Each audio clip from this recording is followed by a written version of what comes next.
araw sa ating lahat mga katiits. Dito tayo sa exploration of marker naman tayo mga katiits. May nakikita tayong kakaiba dito mga katiits. At dyan banda mga katiits, pasensya na kung hindi tayo magdala ng kumpas mga katiits. Dyan banda, east mga katiits. At sa north na bahagi nito, ang kampo ng mga Hapon, mga tansa ko mga 200 meters mula doon patungo rito. At ito ang old trail mga katiits, dito sila dadaan. Yan, old trail yan mga katiits. At bago tayo magsimula mga katiits, nais ko lang ipaalam sa inyo na kung nais nyong matulungan sa area ninyo mga katiits, at ito, tingnan nyo lang ang nasa screen mga katiits, ito ay personal account ko sa Messenger mga katiits. Diyan kayo magpadala ng mga video. Slow motion nyo talaga mga katiits. Slow motion ninyo ang mga marker at ang buong area, slow motion ninyo para lubusan ko maintindihan, kasi napakahirap mga katiits mag-remap ng sa video lang mga katiits. Kaya sana'y maintindihan ninyo, na ang sinasabi ko na slow motion talaga ang gagawin ninyong mga video. At maraming salamat sa ating mga subscriber, mga sugitang taga-subaybay. Hindi natin pangalanan kasi marami kayo. Kasi haba ang video natin. At dito tayo mga katiits, magsimula tayo dito. Ito ang pyramid stone mga katiits na nakikita ko dito. At dito tingnan nyo mga katiits ang area. Yan. Tingnan nyo mga katiits ang area mga katiits. Masukal ito. At dito mga katiits may pyramid akong nakikita, kakaiba. Pero sa tingin ko mga katiits, kung sa mga hindi treasure hunter mga katiits, ito ay nature lang. Pero hindi to nature para sa akin mga katiits, kasi tiningnan ko mga marker dito, may mga counter marker akong nakikita dito. Tandaan nyo mga katiits na sa tagal ng panahon na ginagamitan lang ng chemicals, sa ngayon ay nagiging nature na lang. At dito mga katiits may passage canal at may dot dito. So ang ibig sabihin nito mga katiits ay hahanap tayo ng bato. At dito mga katiits may pointer pa, may passage canal pa mga katiits na sa kaliwang bahagi tayo maghanap ng bato dito. At dito mga katiits may sukat. Ito ay sukat mga katiits, hindi ito distance mga katiits dito sa patungo sa counter marker mga katiits. Ito ay tinagpi-tagpi ko na mga katiits, dinugtong-dugtong ko na. Ito ay tinatawag na combination of marker, kasi ito ang sukat sa last nating puntahan na bato. Kasi sinukat ko ito mga katiits, nasa 4 cm ito mga katiits. Insakto mga katiits na tumama tayo, kasi ang digging spot mga katiits wala ng bato mga katiits. At dito puntahan natin ito mga katiits. Dito, yan, tamaan natin mga katiits ang bato na yan. Kung titingnan natin dito mga katiits, binagbag siya dyan at parang wala lang mga katiits, parang wala, normal lang na bato.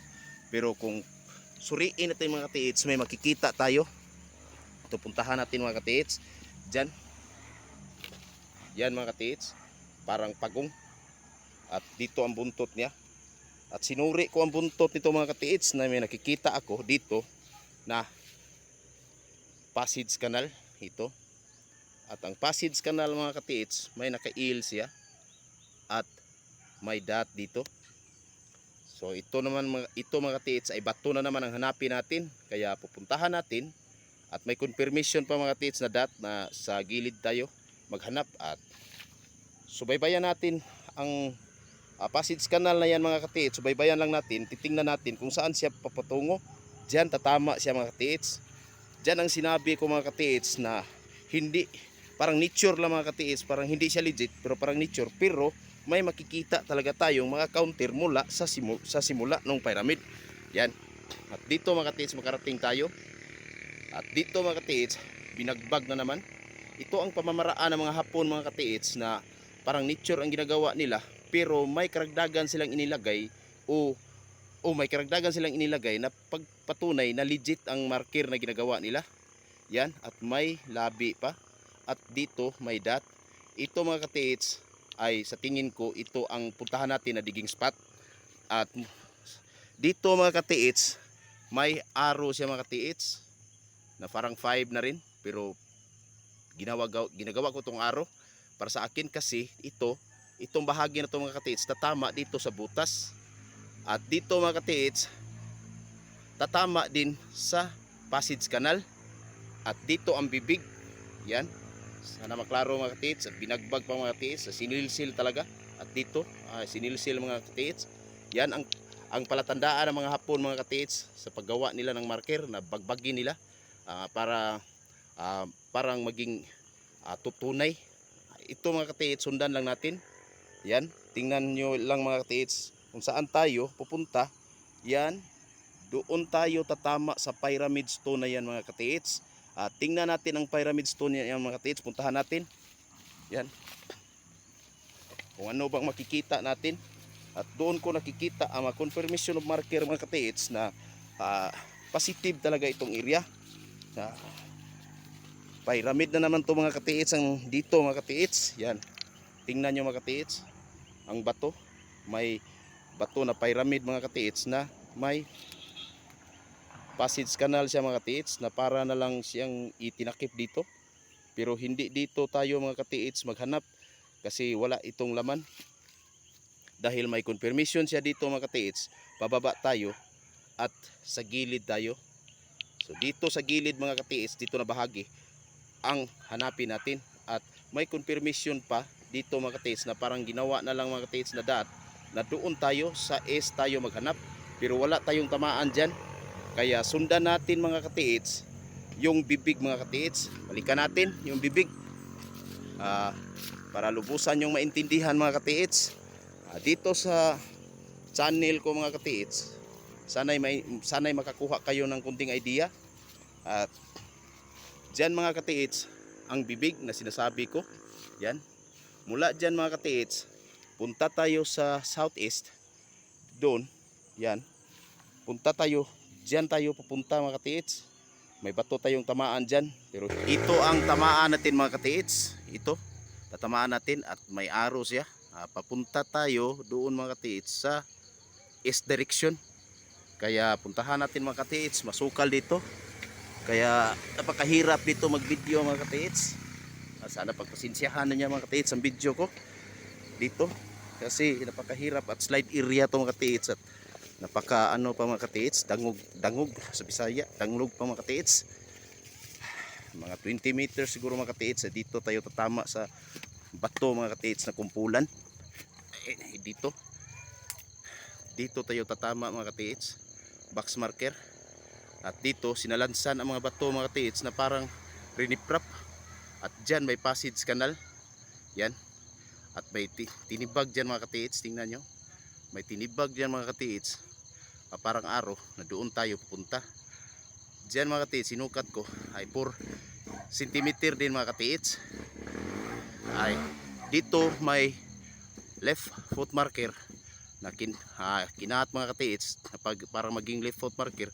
At diyan mga katiits ang sukat na 4 cm mga katiits. So puntahan natin mga katiits ang bahagi na yan para ma-confirm natin kung saan.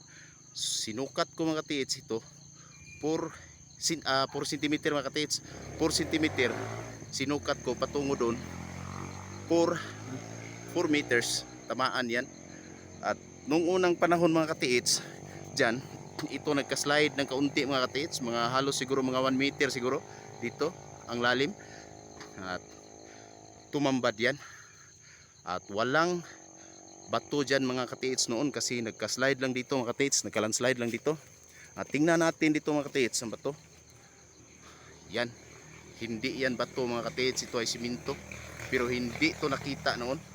Kaya ganun ang hamamaraan natin sa remapping na kahit walang marker ang area, matamaan talaga natin kung tama lang ang pagbabasa natin mga katiits. Dito, tingnan natin mga katiits ang siminto mga katiits. Yan, close up natin mga katiits para makita ninyo na siminto talaga. Yan mga katiits. At hindi to tumambad.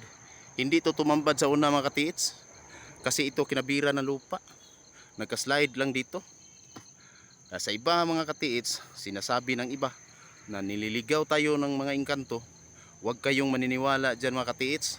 Tayo ang naliligaw kasi mali ang pagbabasa natin sa mga marker. Tandaan nyo yan mga katiits. Doon mga katiits, bahagi dyan sa east at dito patungo tayo sa west. Ito ang tamaan sa sukat na 4 meters. Ayon na rin sa mga confirmation marker na iminigay sa pyramid stone sa itaas at dyan sa may Passage Canal na yan mga katiits. Sana mga katiits, itong video ko na ito mga katiits, makapagbigay kunting kaalaman at inspirasyon na rin sa lahat nating mga treasure hunter, kapwa ko treasure hunter, mas lalo na dito sa Cebu mga katiits. Sana lubusan yung maintindihan itong mga video ko mga katiits para matamaan talaga ninyo ang insaktong digging spot. Yan, patunay mga katiits na siminto siya mga katiits. Linisan natin. Yan. Yan mga katiits. Siminto na hinaluan ng mga graba mga katiits. Yan. Hinaluan ng graba. Yan mga katiits. Ito ay bato mga katiits na dinalagyan ng siminto. Yan, tingnan niyo. At sana maintindihan nyo mga katiits ang remapping natin mga katiits para lubusan, para makapagbigay ito kunting kaalaman. At sa lahat ng mga treasure hunter mga katiits, at sa lahat ng mga nanonood dito, nagustuhan niyo ang channel na ito mga katiits, sana i-subscribe nyo ako at hit ang notification bell para updated kayo sa mga bago kong video. At ito ang JB Treasure Hunter. Maraming salamat sa panonood mga katiits at magandang araw sa ating lahat mga katiits.